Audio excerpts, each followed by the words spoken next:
Hai para innovators Indonesia. Sebelum kita beranjak lebih jauh, apa sih harapan terbesar agar inovasi kalian dapat terakselerasi di market? Support akses ke market, sales channel, fasilitas pendukung inkubasi, seperti lab, cloud server, dan perangkat? Apakah kalian salah satu dari para innovator yang memiliki harapan tersebut? Introducing Telkomsel Innovation Center.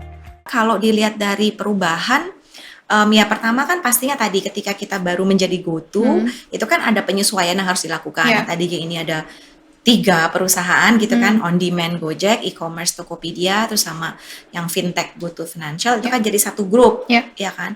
Terus yang tadinya nggak ada grup jadi exist kan, tadinya nggak ada, jadi ada sebuah grup namanya GoTo. Nah ini perubahan yang memang dirasakan oleh semua. Hai Thinkers, apa kabar? Semoga dalam keadaan sehat selalu ya. Perkenalkan, saya Tiffany Angelika yang akan menjadi moderator untuk di acara Think Talks. Nah, Think Talks ini dipersembahkan oleh Telkomsel, program akselerator yang tentunya mendukung ekosistem inovasi digital di Indonesia. Di Think Talks kita akan ngobrol dengan para pegiat startup dan juga bisnis yang tentunya memberikan kalian tips and tricks menarik bagaimana dunia startup sebenarnya, from doubters to believers. Jadi teman-teman di sini yang mungkin pengen banget berkontribusi di dunia startup, apalagi udah baca-baca kisah sukses para pendiri startup, penasaran gak sih gimana cara mereka bisa mendirikan startup ini sendiri? Nah, di Think Talks kali ini kita sudah kehadiran salah satu manajemen dari startup yang sudah dekakorn. Siapakah dia? Kita kehadiran Nila Marita selaku Chief of Corporate Affairs yang sudah dihadirkan di sini. Halo Mbak Nila. Hai Tiffany. Apa kabarnya Mbak? Baik, alhamdulillah. Apa kabar Tiffany? Baik, puji Tuhan. Nah, Mbak Nila, kita langsung nih ngobrol-ngobrol. Mungkin teman-teman di sini udah penasaran banget, dan pasti di sini yang nonton pengen banget kayaknya buat startup atau kerja di GoTo. Keren banget nih. Sekarang Gojek sama Tokopedia, dua-duanya sama-sama besar ya Mbak. Mbak Nila, tapi sebelum kita ngomongin soal GoTo, aku pengen kenal Mbak Nila lebih lagi. Mungkin boleh dijelasin gak sih Mbak, gimana dulu Mbak Nila kan katanya kuliah di jurusan bahasa. Kok bisa Mbak jadi kerja di perusahaan atau sekarang dibilang startup teknologi? Dan ini udah gede banget. Awal mulanya gimana sih Mbak? Boleh ceritain Kak? Oke, thank you Tiffany. Awalnya memang kalau dari kuliah ya, atau mungkin sedikit waktu di SMA. SMA tuh aku anak IPA. Oh, oke, nice. Biasa lihat angka, lihat integral gitu kan. Waktu kuliah mau pilih sebenarnya psikologi, tapi sama orang tua saat itu pilihannya cuma 2, ideally jadi dokter atau jadi insinyur.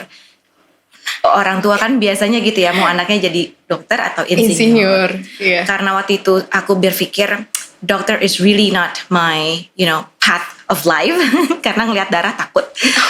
Jadi lebih baik mendaftarnya menjadi ke teknik gitu. Dan karena anak perempuan sendiri, jadi nggak boleh kuliah di luar kota. Oh, biar Jadi, dekat sama orang tua.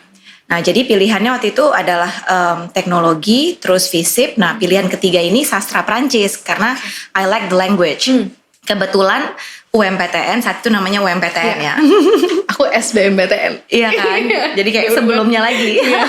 Saat UMPTN itu kebetulan ya dapetnya di sastra Prancis gitu.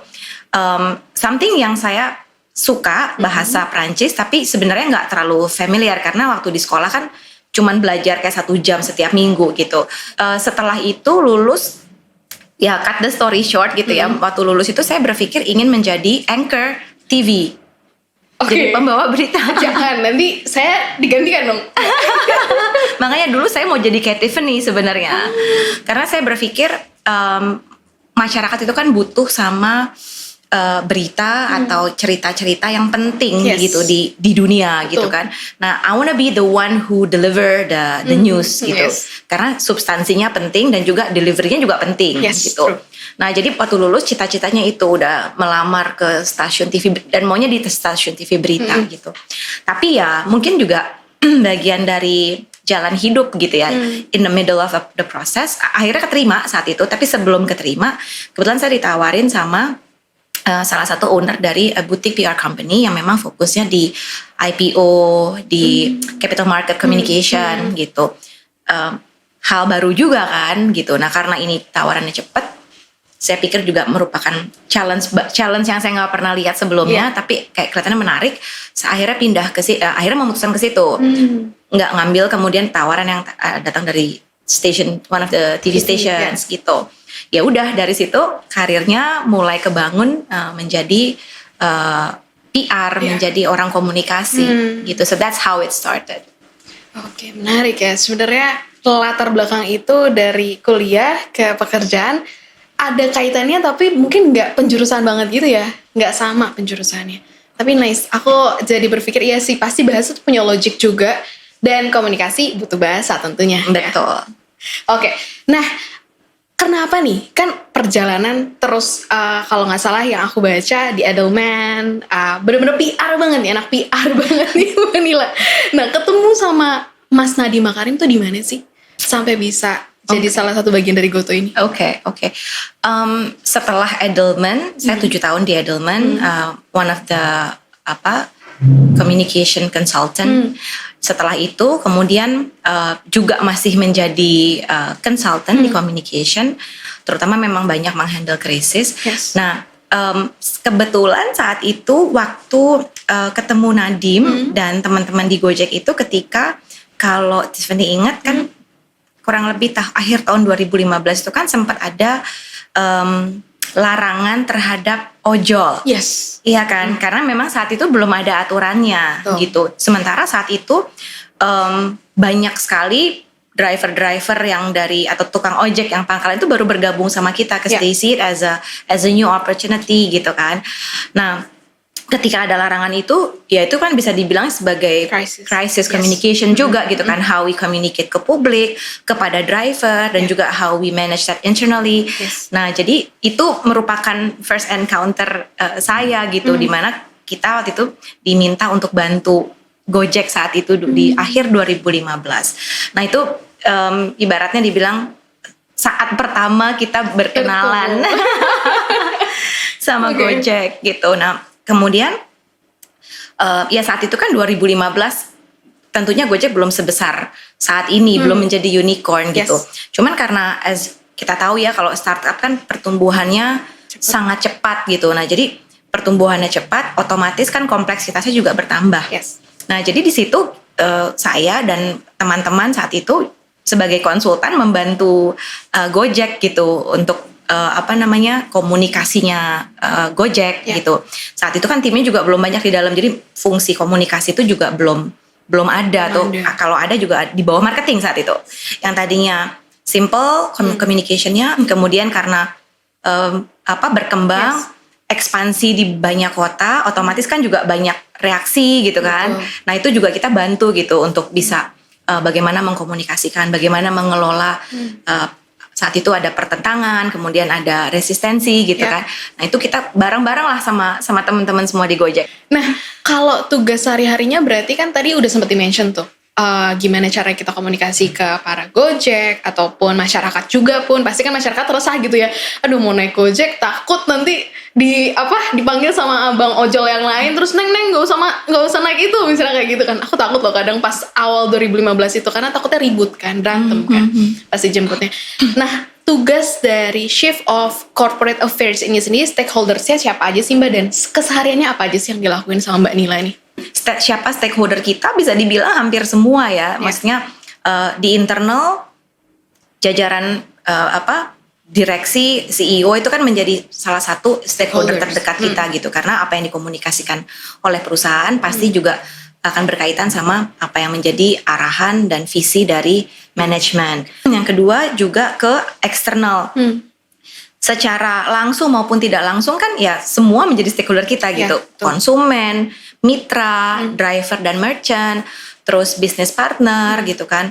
Terus juga pemerintah gitu kan, itu bagian dari stakeholdernya perusahaan gitu. Dimana komunikasi fungsinya adalah tadi menjadi storyteller, menceritakan apa yang menjadi misi perusahaan, apa yang menjadi progres dari perusahaan saat ini gitu kan. Dan juga termasuk bagaimana perusahaan mengatasi tantangan demi tantangan yang kita lalui. Yang kita selalu pegang itu, we stay true to our purpose, to our mission gitu. Seringkali kita ngelihat kayak, misalnya contoh ya, ini mungkin contoh aja supaya ada konteks gitu. waktu IPO itu kan luar biasa persiapannya gitu, karena salah satunya kita punya program saham gotong royong, di mana kita memberikan kesempatan kepada mitra merchant untuk membeli saham dengan alokasi pasti, kemudian juga mitra driver gitu, mereka bisa nanti setelah lock-up period mereka bisa mendapatkan saham. Nah itu kan sesuatu yang belum pernah terjadi gitu kan, model yang belum pernah dilakukan di IPO sebelumnya. Jadi of course it took us extra miles and extra effort gitu. Tapi begitu kita ngelihat bahwa ini bisa memberikan kesempatan kepada mitra kita menjadi bagian dari pemilik saham gitu ya, dan mereka juga bisa merasakan pertumbuhan kita bareng-bareng gitu. Itu bener-bener rasanya kayak it's all worth it. It's all the perjuangannya, susah-susahnya, back and forth-nya gitu kita di dalam itu buat saya itu sebuah pencapaian yang saya rasa nggak cuma saya pribadi gitu, tapi hampir dari semua orang di perusahaan merasa bahwa ya kita ada di sini dan melakukan ini going extra miles karena misi kita. Selalu punya mental siap gitu. Jadi you need to be mentally ready untuk menghadapi apa yang akan terjadi di depan. Yang kedua, buat saya yang selalu bisa jadi nafas gitu, udara buat kita ketika kita kecapean, kayak misalnya kita habis lari atau jalan lama panjang gitu, terus kan kadang suka kecapean ya. Yang jadi oksigen tuh adalah what is the purpose? Tanya lagi, what is the purpose? Why we're doing this? Why we're doing this as a company ya? Why we're doing this? Selama kita tahu bahwa we have a mission. We have a bigger purpose yang lebih besar dari diri kita, yang lebih besar dari tim kita, ya kan? Itu buat saya oksigen. Karena itu tadi saya tahu kita capek-capek gini nih, ya kan? Kita going extra miles gini, ada purpose yang lebih besar yang kita mau tuju, dan akan sangat buat teman-teman juga ya, akan sangat baik juga kalau teman-teman ini bisa ngerasa bahwa we're doing this paling tidak buat teman-teman kita di perusahaan. Ya, kayaknya banyak ya Mbak. Di luar sana pun startup ngomongin soal purpose. Purpose kita tuh seperti ini, gini-gini. Menjual purpose itu sendiri. Ya. Nah, bagaimana cara Mbak Nila tuh memandang kompetitor? Goto ini sebenarnya aku yakin gitu, Goto tuh bukan cuma bersaing di domestik, tapi juga secara global gitu kan. Nah, gimana cara Mbak Nila memandang kompetitor daripada Goto ini sendiri gitu? Ada dua hal. Pertama, kalau dilihat dari Goto atau GoTo yang sekarang itu kan unik ya. Jadi tidak ada direct atau head to head competitor, karena kita ini udah jadi satu ekosistem GoTo, di mana kita punya on demand services di bawah platformnya Gojek, kita punya e-commerce di bawah Tokopedia, dan kita punya financial technology services di bawahnya GoTo Financial, ada GoPay dan yang lain-lain. Nah, ini kan adanya dalam satu ekosistem di mana pemain lain itu tidak ada pemain lain yang punya ekosistem seholistik ini. Gitu. Jadi kalau sekarang agak susah dilihat sebagai, kalau dibilang ada head to head atau direct competitor. Mungkin dari masing-masing lini bisnis ini ada pemain yang paling jagonya yang dekat bisnis. Maksudnya dekat tuh sebagai head to head gitu ya, yang mempunyai bisnis yang sama. Nah, tapi kita sekarang melihat diri kita sebagai tadi one ecosystem yang justru punya value lebih gitu dibandingkan dengan tadi kalau dilihat sebagai hanya individual line of business. Gitu. Itu satu. Jadi kalau ditanya kompetitornya siapa gitu, tidak ada direct kompetitor karena kita nih ekosistem dan bisa dibilang apalagi di Indonesia ekosistem digital yang terbesar. Di mana satu transaksi, satu experience tuh bisa terjadi dalam satu ekosistem. Hulu hilir ibaratnya. Betul. Nah, itu yang pertama. Yang kedua, kalau dilihat dari kompetisi juga kan beda ya sama saya udah mau 5 tahun di sini gitu ya. Beda dengan 3 tahun yang lalu lah gitu, dimana memang fokusnya hanya benar-benar untuk mendapatkan market share. Kalau sekarang ini kita lihat juga secara pandangan bisnis gitu ya, pemain-pemain di industri teknologi yang sudah besar ini horizonnya kan lebih jangka panjang ya kan, apalagi semakin banyak perusahaan teknologi ini yang juga menjadi perusahaan publik gitu.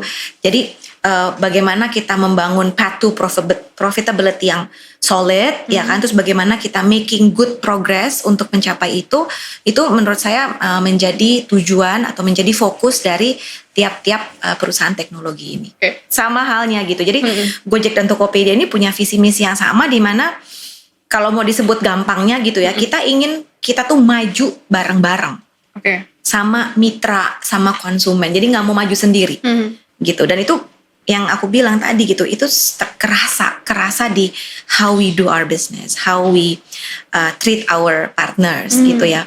Nah jadi kalau namanya visi atau misi kita yang sekarang di GoTo tuh mendorong kemajuan. Kalau Tokopedia kan democratizing e-commerce gitu ya. Jadi memberikan kesempatan kepada para penjual, para merchant untuk punya kesempatan yang sama gitu, meraih atau mendapatkan akses ke konsumen. Ya nafasnya sama gitu dengan Gojek gitu kan, untuk bisa memberikan social impact gitu kan kepada mitra kita. Nah nafasnya sama banget kalau digabung sekarang itu di GoTo, jadinya mendorong kemajuan. Because we want everybody to progress bareng-bareng gitu. Ya tentunya kalau tadi Tiffany bilang ada perubahan, ya sekarang kita lebih fokus nih gimana kita bisa membawa perusahaan ini untuk lebih solid ya kan, dari sisi bisnis, dari sisi finansial, dan juga dari sisi dampak kepada ekosistem kita, mitra, konsumen. Nah ini yang kita terus dorong gitu kan. Dan tadi kekuatan kita sebagai ekosistem itu memberikan kita unique advantage gitu. Dimana semua yang kita lakukan di dalam itu harusnya bisa lebih efektif ya kan, karena satu ekosistem. Terus kemudian bisa lebih efisien, kasarnya cost-nya lebih murah karena kita dalam satu ekosistem. Untuk teman-teman yang mungkin masih meragu untuk menjadi startup founders atau bagian dari startup itu sendiri karena mungkin tantangan, terus mungkin ya pengen banget tapi takutlah Mbak untuk segala resiko yang ada, takut bakar uang dan lain sebagainya. Itu mungkin pesan-pesannya apa nih Mbak untuk teman-teman di luar sana? Very simple, cuman 2. Pertama, you need to make sure bahwa solusi teknologi yang diberikan as a startup teknologi itu memang dibutuhkan oleh masyarakat. Jadi be clear on the problem dulu. Problemnya apa, terus kita kasih solusi inilah yang menyelesaikan problemnya. Kadang-kadang kita punya ide ya kan, very brilliant, but ada problemnya. Exactly, it doesn't really solve a significant problem. Nah kalau ini nggak ada problem yang signifikan dipecahkan, khawatirnya ini nggak bisa scale atau nggak sustain, ya kan? Tapi kalau problemnya real dan besar, nah ini pasti akan dibutuhin kan solusinya. Nah ini yang bisa membuat itu maju.